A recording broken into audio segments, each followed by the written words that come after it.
Good afternoon. My name is Brian McCracken. It's a great honor to share with you the impact that my brother Maurice had on our family. Maurice was 19 years older than me. My eldest sibling was Keith, who was 20 years older and had passed away in 2014. My sister Joan is 10 years older and my sister Barbara is 9 years older. My sister Joan remembers Maurice's hearty laugh and how he would throw his head back in laughter. We all can remember Maurice doing that. She also remembers him as a hard worker, as he built 2 houses himself. What a great brother, Joan says. Just a few weeks ago, my sister Barb shared a story that I hadn't heard before. This took place back in 1952 at Easter. Barb was 9 and Joan was 10. I wasn't born at the time. In fact, I was about to be born. Mom was pregnant with me when she said to Dad, "Wilfred, I think it's time we head to the hospital." Barb said that being 9, she didn't really think too much about it. But after Mom and Dad had left for the hospital, Maurice, who was 19, sat Joan and Barb down on the couch and explained that Mom was going to the hospital to have a baby, and the new baby would be coming home into our family. Well, that baby was me. Maurice was a kind man who thought he should explain what was happening so my sisters wouldn't be in too much of a shock when Mom and Dad arrived home with me, and I wasn't going away anytime soon. We all know that our time on this earth is way too short, and that when our life is over, how will we be remembered? For most of us, it is those small, unassuming actions which we will remember of a dear departed loved one.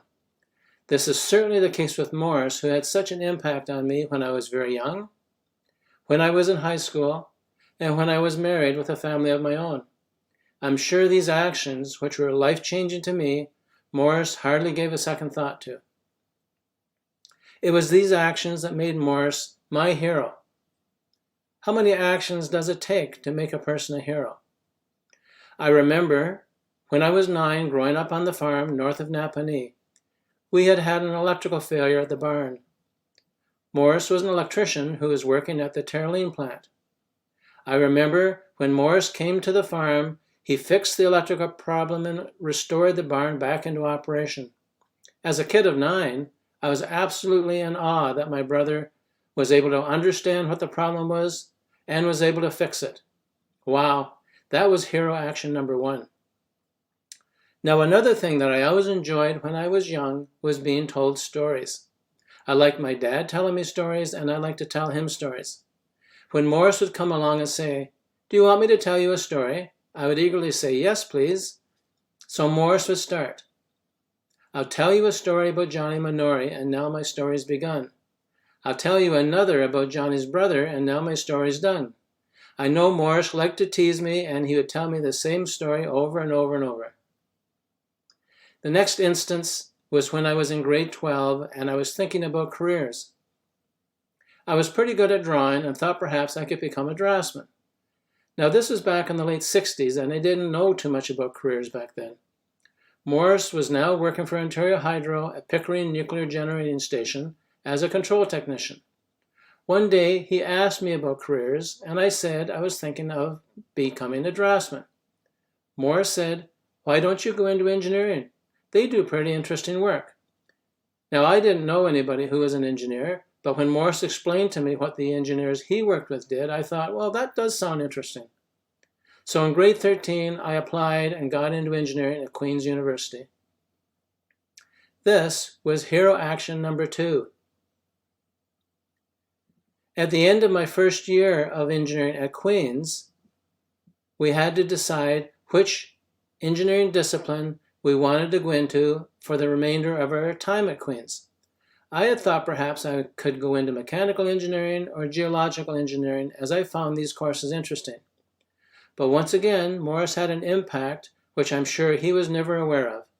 But he asked what engineering discipline I planned to go into. When I told him, he said, "Why don't you go into electrical engineering, as they do really interesting work?" Maurice worked with electrical engineers and had a first-hand knowledge of their work. Such was the faith I had in Maurice that I went into electrical engineering, and as a result had an extremely rewarding career, for which I am eternally grateful for Maurice's guidance. This was hero action number 3. Impacting my career wasn't the only area Maurice had an influence on. A number of years ago, Maurice was talking to my wife Marlene and me of the importance of traveling with our young family as we were able, as he and Erlene did with their 4 children. I still remember Maurice saying that none of us know how much time we have on this earth. So we should take the time, even as we're busy with our careers, to travel with our kids, to give them the enjoyment of travel, and to share these experiences as a family. I still think sometimes it can be too hot to camp, even though Maurice always said it was never too hot to camp. This was a running joke between Maurice and me for many years. But in any event, we did take his advice to heart, and we did a lot of traveling with Colleen and Heather, which gave us many wonderful memories of traveling with them and gave them a love of travel, which they have to this day. This is hero action number 4. Wow, that's 4 hero actions. I think that pretty much makes Maurice a hero in anybody's books, and certainly it does in my life.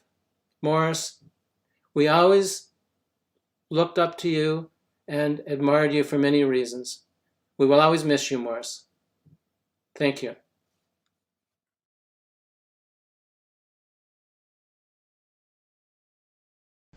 In May of 2013, Grandpa and Grandma gathered all of their available grandchildren, packed us in their grand caravan, and took us on a tour of their early life in Napanee. It was, amongst many other things, educational from a personal and heritage perspective, a delightful time spent with family, and extremely humbling to see all the things Grandpa and Grandma accomplished at such a young age.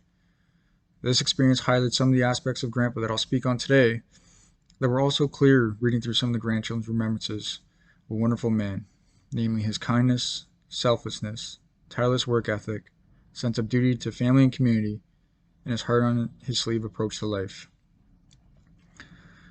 Whether you had met Grandpa once or on many occasions, his kindness and deep love for his family was something that always came across. In the later years, when his memory was starting to go, Grandpa would meet you at the door with a smile, a hearty welcome, and a hug, only for you to find out afterwards that he didn't remember who you were.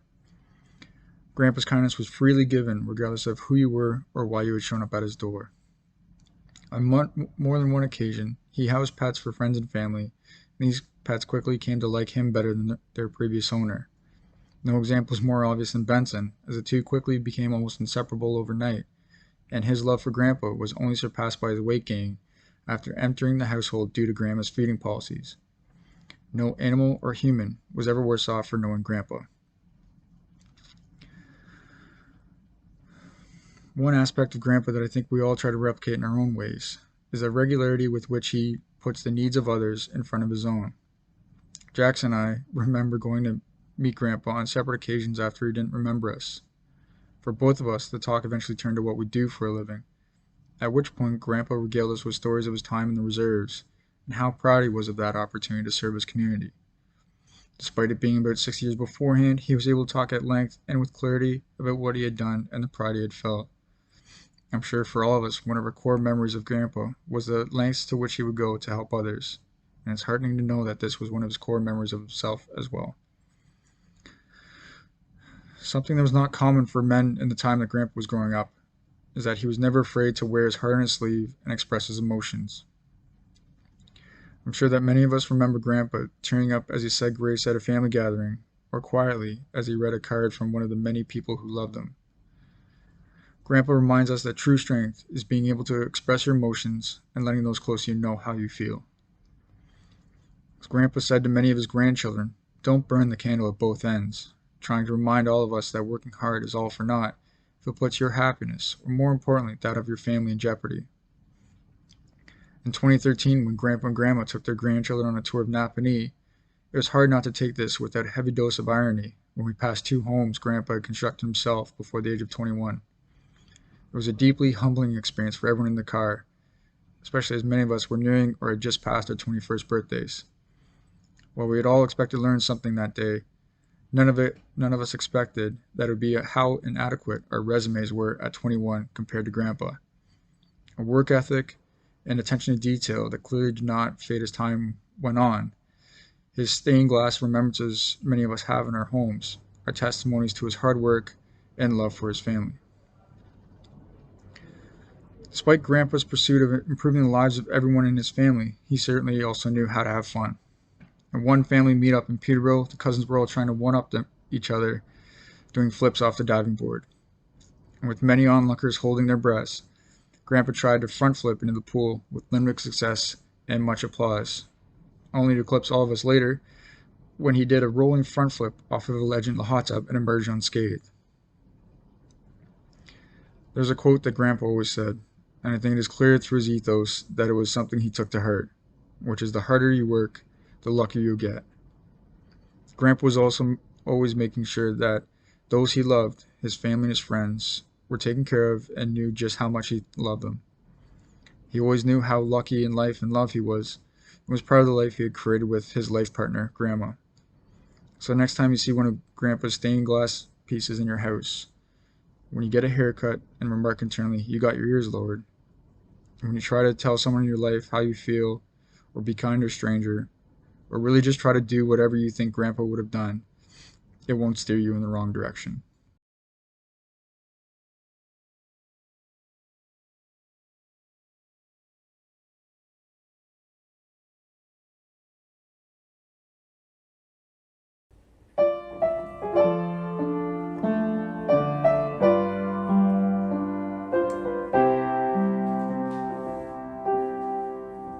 In the quiet curve of evening, in the sinking of my days, in the silky void of darkness, you are there.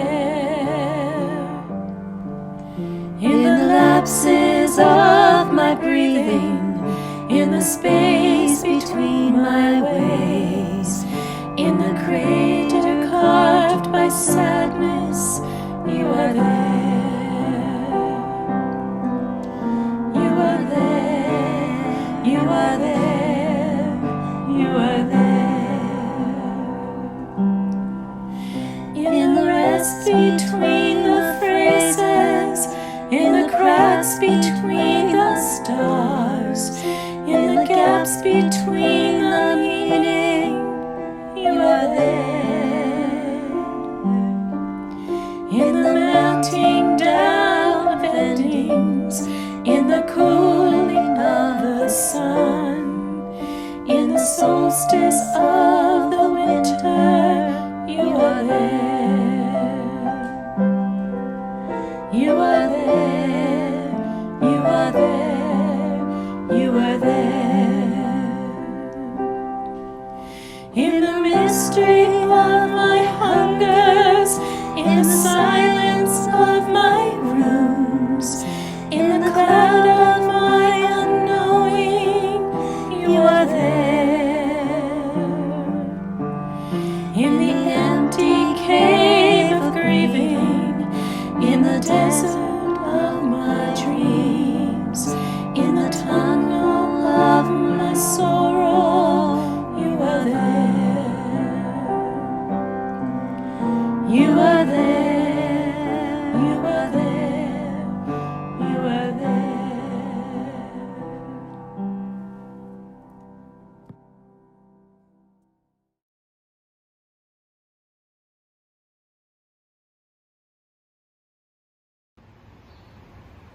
Hi, I'm Brent Surson.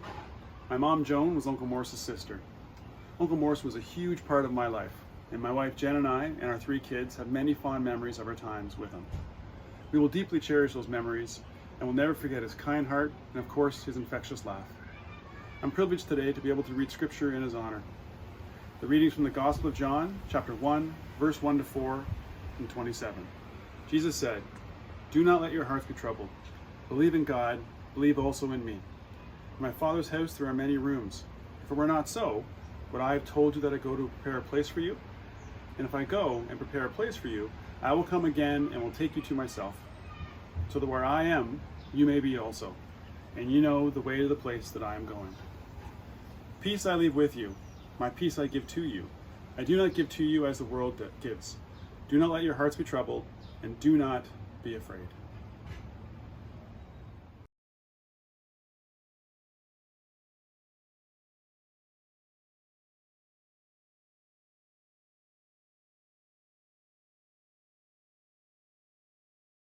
O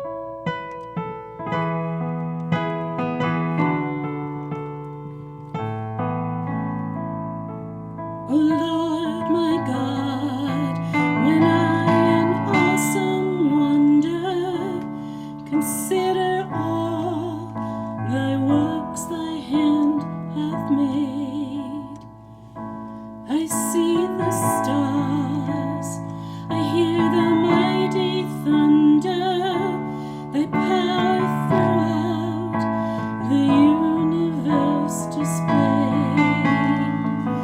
Then sings my soul, my Savior God, to thee. How great thou art, how great thou art. Then sings my soul, my Savior God, to thee. How great thou art, how great thou art. When through the woods and forest glades I wander, I hear the birds sing sweetly in the trees. When I look down lofty mountain grandeur and hear the brook, feel the gentle breeze, then sings my soul, my Savior God, to thee.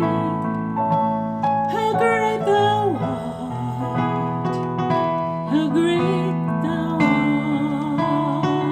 art. Then sings my soul, my Savior God, to thee. How great thou art, how great thou art. When Christ shall come with shout of acclamation and take me home, what joy shall fill my heart. Then I shall bow in humble adoration and there proclaim, my God, how great thou art.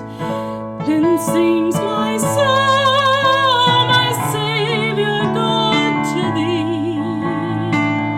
How great thou art, how great thou art. Then sings my soul, my Savior God, to thee. How great thou art, how great thou art, how great thou art, how great thou art.